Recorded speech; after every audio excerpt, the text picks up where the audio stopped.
Today, I'm going to discuss an efficient implementation for a joint model of longitudinal and competing risk time to event data.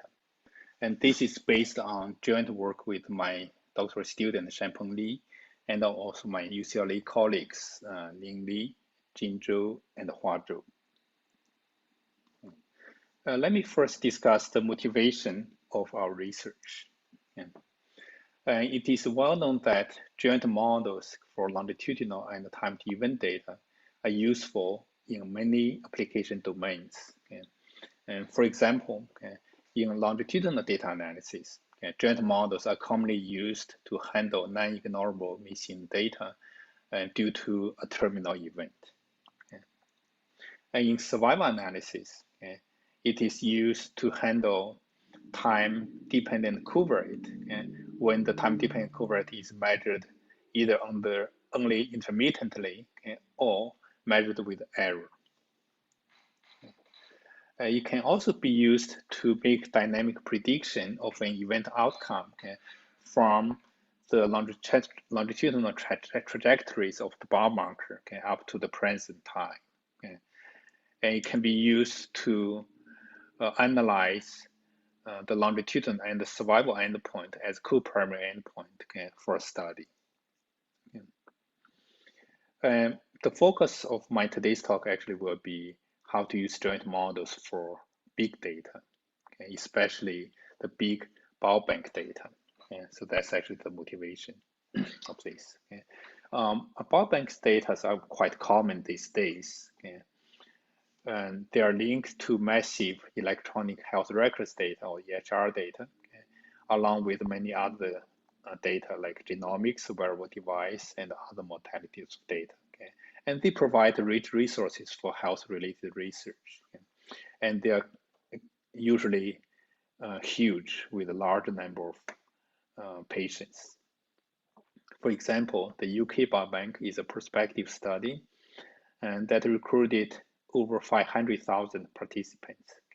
And this data has also been linked to the primary care data that covers about half of the individuals in this study. And the Million Veteran Projects has EHR data with over 800,000 individuals. Like the NIH All of Us programs aims to collect health data on about 1 million Americans. And the list goes on and on. So these big biobank data, they provide opportunities to do health research that are not cannot be imagined before the big data era. And they have consist of large scale cohorts with a long time follow-up on many risk factors like environmental risk factors, gene environmental risk factors that influence disease onset and disease progression.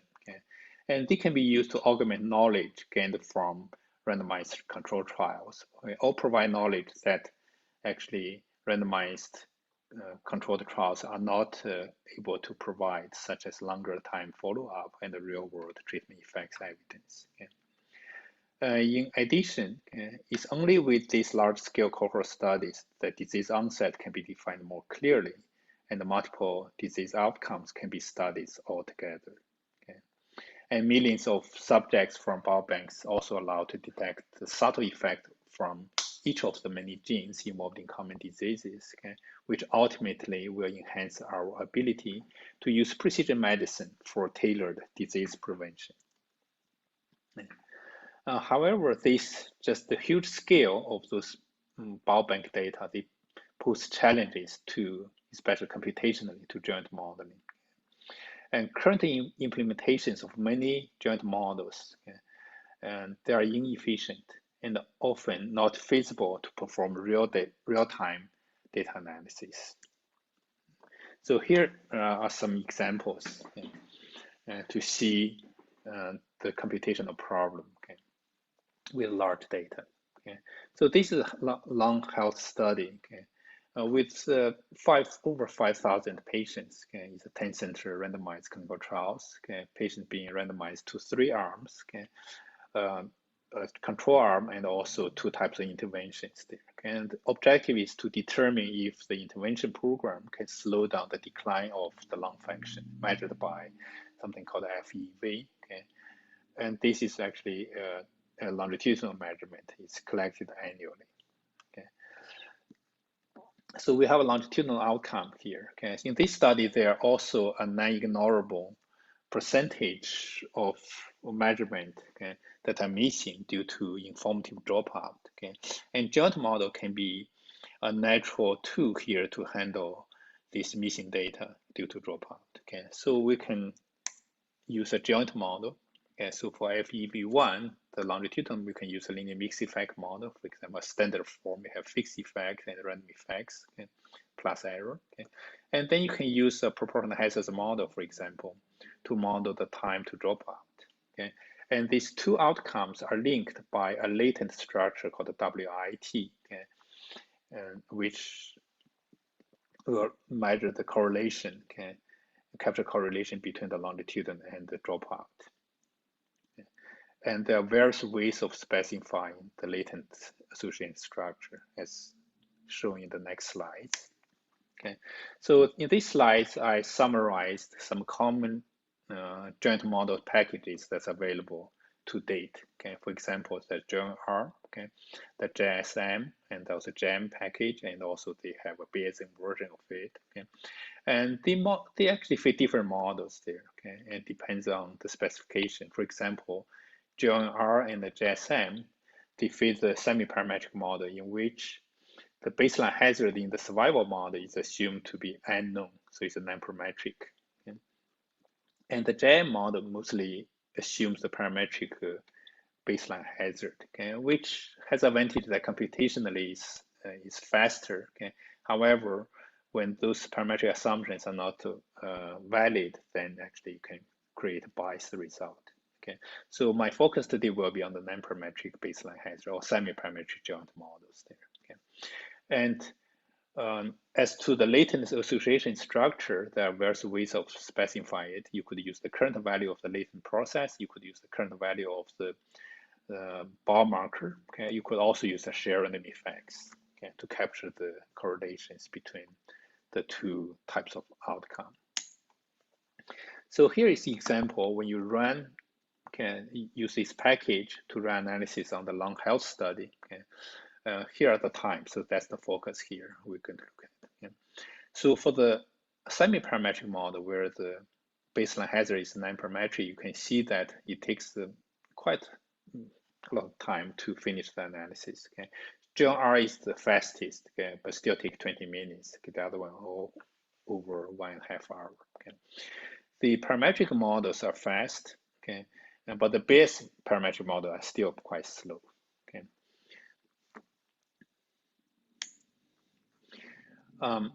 But in any case, they are still real time. Okay, but now let's look at another example, the UK Biobank primary care data. Okay, so this one, we actually have access to the primary care data, which has over close to 200,000 patients. Okay, however, we first want to try it on 5,000 patients randomly selected from these 200,000.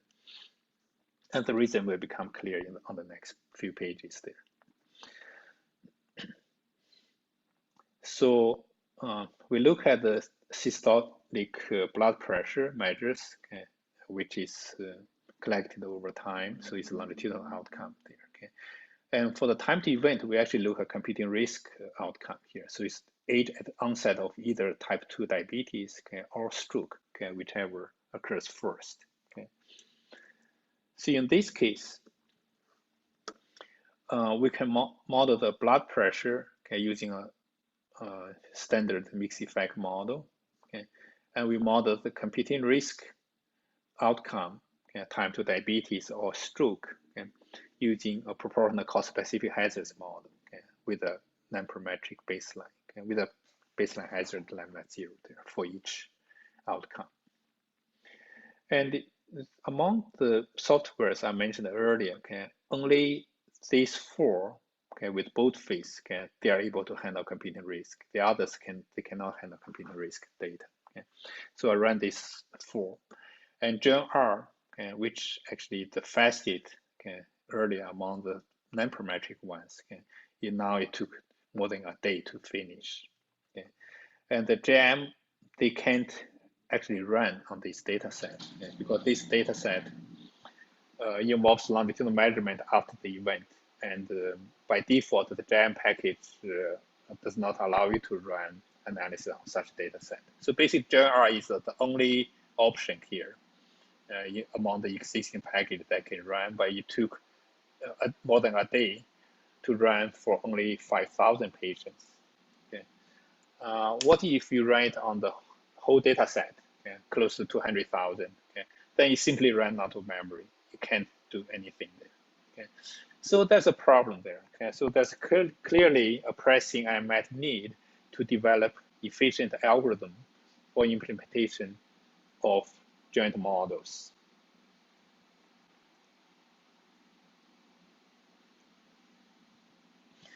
So today I'm going to focus on efficient algorithm implementation for joint model of longitudinal and computing risk data. Okay. So the model, as I mentioned earlier, is a mixed effect model for longitudinal data and also a proportional cause-specific hazard model for the survival endpoint. Okay. And the likelihood can be written in this form, which is common when you have random effects here. Okay. Which involves integration with respect to the random effects. Okay. And in this case, to find the maximum likelihood estimate for all the parameters is non-trivial. Okay. Actually, almost impossible because the integration and also the parameter involves also non-parametric component if you try to do it directly from this likelihood expression. Okay. And fortunately, if you treat the random effects as a missing data, then you can develop a customized EM algorithm for this model. Okay. And so you can have the complete data likelihood, which has a nice expression when BI, the random effect, is observed. Okay? And then you can calculate the expected value of the log complete data likelihood, okay? And then maximize that in M step. Okay? You iterate between these two steps, and you wait until convergence. Okay? So this EM algorithm actually is quite nice. Okay? So you will have closed form solutions for the parameters from the longitudinal model, okay? And also for the cumulative baseline hazard from the survival model. Okay? And for the other parameters in the survival model, you can use a one-step Newton-Raphson update. Okay? So in terms of the algorithm, it's actually quite straightforward. Okay? However, the computation is not that straightforward in terms of making it scalable to large data. Okay? And we identified several factors that affects the computation. Okay? They all create bottlenecks for large sample size. Okay? One is in numerical integration. I will talk about that later. The other one is involved risk set calculations. Okay? For many quantities in the E step and M step. Okay? And also there's standard error estimation actually in all of these orders are at least n squared. Okay, so for large sample size, that's clearly not scalable. For numerical integration, okay, and the standard method, okay, usually using the Gaussian Hermite quadrature. Okay, but this method usually requires a large number of quadrature points, at least 20, sometimes to 40, okay, to get good approximation of the integral. And Roussy-Plus proposed a different method using pseudo-adaptive Gaussian quadrature method. Okay, when the number of measurement points, okay, are large, okay, in the longitudinal data. Okay. And using this approach, actually, you can reduce the number of quadrature points required, okay, and you sometimes can be as few as 3 quadrature points. That can dramatically reduce the computational burden. Okay. So that's something you could implement. Okay. However, we noticed during the implementation that because that implementation requires the calculation of the empirical Bayes estimate of the variance covariance matrix of the random effects. Okay? And that part actually, the computation is not linear. Okay? So we tried an algorithm to linearize that computation, which yielded more than 3,000-fold speed up, even for just a small sample size and equal to 1,000. Okay? So that's picture basically shows the fold speed up, okay, over different sample size. Okay, that's a sample size of 1,000. Okay, so that's one place you could speed up the algorithm. Okay, another place is the risk set calculation. Okay, in the EM step, as I mentioned before, there are many quantities that involves calculations, okay, of this order n squared. For example, for the baseline cubic hazard, okay, it can be calculated using updated using this formula, which involves a double summation. Okay, each one is of order n, so the order is n squared if you just implement this directly. Okay. However, by taking advantage of the fact that the risk set are decreasing over time, we are able to linearize this computation to n times log n, okay, or close to linear. Okay. And this actually involves many quantities within the E and M step. And another bottleneck is in the standard error estimation. Okay. So this part actually, the number of operations of order n cube, which is increase even faster. Okay. But we are also able to take advantage of the algorithm and to linearize it to reduce the complexity to n order. Okay. So let me show some numerical results, okay, to see how much speed up we can gain by linearize all those steps there. Okay. So here is simulation that it's like the last one is the runtime of the whole algorithm. Okay, and we break up that also to EM step and also standard error estimation. Okay, and the blue one is basically is a naive implementation of EM, okay, without doing any linearization. Okay, and the one at the bottom is the one that with all the linearizations. Okay, and we can clearly see that this is the on log scale. Okay, so it's linear for our improved method, but for the other method, okay, it's not linear. It's not linear. Okay, so we are only able to do for the standard method to up to 10,000 sample size. Okay, but for larger sample size, only our method we are able to run simulations. Okay. So the result is, okay, you yield drastic speed ups of many thousands, okay, for larger n. Okay, where n is larger than, for example, 10,000. Okay, and our method also is scalable to massive sample size up to like millions of patients. Okay. And we apply this to the example data here for the long study. Okay, and previously like GNR take 20 minutes. Okay, now with our method it take only 0.3 minutes, only a fraction of a minute. Okay. And for the UK Biobank, okay, when we look at the 5,000 subsample where GNR is able to run, which took 25 hours, okay, our method only take 1 minute to finish. Okay, so that's a huge speed up. Okay.